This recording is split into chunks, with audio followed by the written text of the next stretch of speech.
ordinance of about 6 minutes. Sir John Whittingdale. Thank you, Mr. Deputy Speaker. Can I start by congratulating my right honourable friend who raises very important issues. The truth is we probably will not be able to implement what we're discussing until the Russian invasion is defeated, but it is absolutely right that we start to plan now for when that, I hope and pray, will happen. It's also a pleasure to follow the honourable gentleman for Hodge Hill, who raises matters which are, I think, of great concern right across the House, and he does a service by doing so.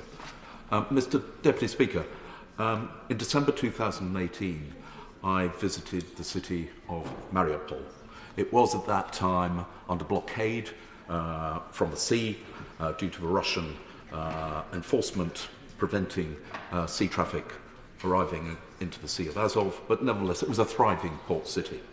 It is estimated that 90% of that city was either damaged or razed to the ground in the course of sustained bombardment by Russian forces.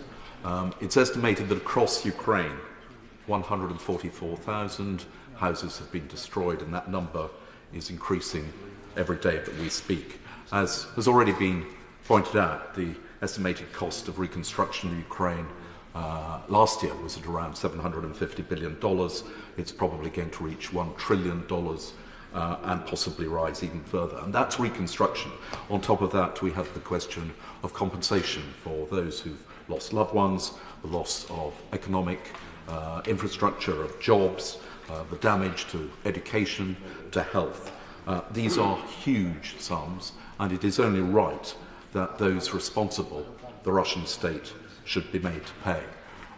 Work has been done on this, and I want to pay tribute actually to the New Lines Institute for Strategy and Policy, and in particular Dr. Azim Ibrahim, who has been developing, in conjunction with our other international experts, a plan for how we should go about seeking reparations from the Russian state.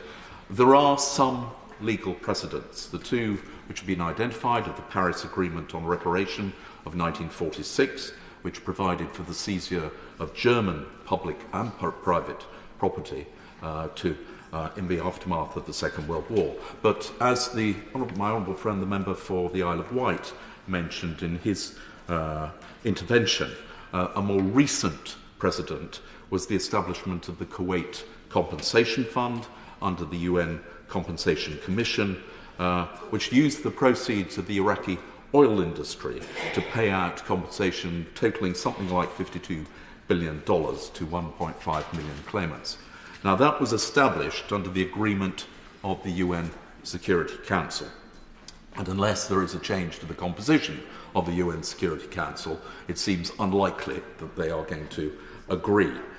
But we do need to fashion international multilateral agreements, and has already been demonstrated there is a substantial majority in the United Nations General Assembly who would support not only condemnation of Russia for their aggression, but also in due course the payment of compensation. There are legal processes underway. There is the International Criminal Court investigating war crimes and individuals responsible. But as we know, the ICC is prevented from bringing prosecutions in absentia, and also heads of state enjoy immunity. We do need a mechanism which will hold to account those ultimately responsible for this aggression, and that is the heads of government of the Russian Federation. And for that reason, I'm pleased that the UK government is now working with others on the establishment of a special tribunal to bring a prosecution for the crime of aggression. And I'd like to join others in paying tribute to our friends, particular Maria Mezetseva of the RADA, who has been touring all of those of us who support bringing a prosecution to persuade different countries of the case for doing so.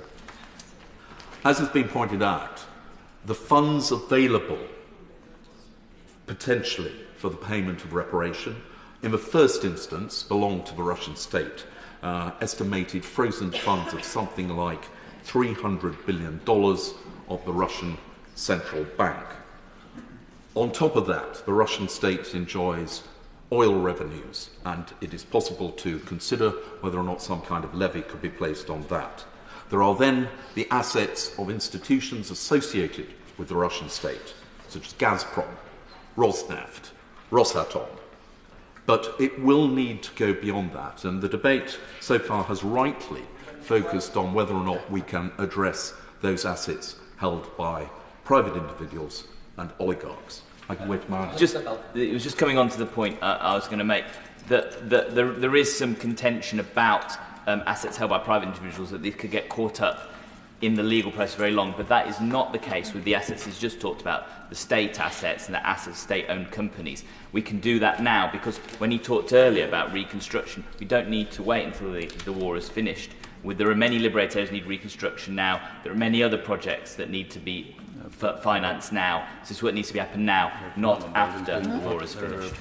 I completely agree with the honourable gentleman. I think the legal process for seizing the assets of Russian state institutions is going to be complicated, but it is certainly more feasible than addressing those of private individuals. That is not to say that we do not need to move to do so, but it is going to be legally much more complex. Many of the oligarchs hold immense wealth and assets in Western countries, and they do so at the behest of the Russian government.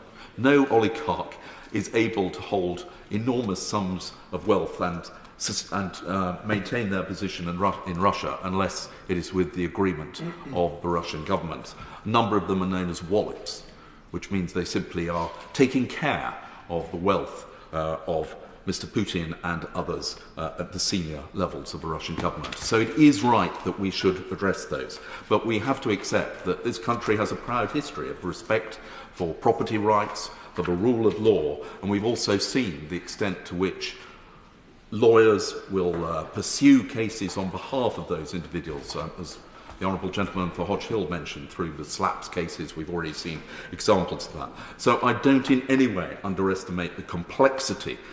This will be an unprecedented legal measure, but it is necessary because, as already been said, the devastation that has been wreaked in Ukraine has to be put right, and it is only proper that that should be done by those responsible, which is the Russian government. So I agree with my honourable friend, right honourable friend, that this will need international agreement. It can't be done by us alone, but it's right that we start to look now at seeking that multilateral agreement amongst all the countries where these assets are held, and make preparation for the day when we can start to make Russia pay for what they have done.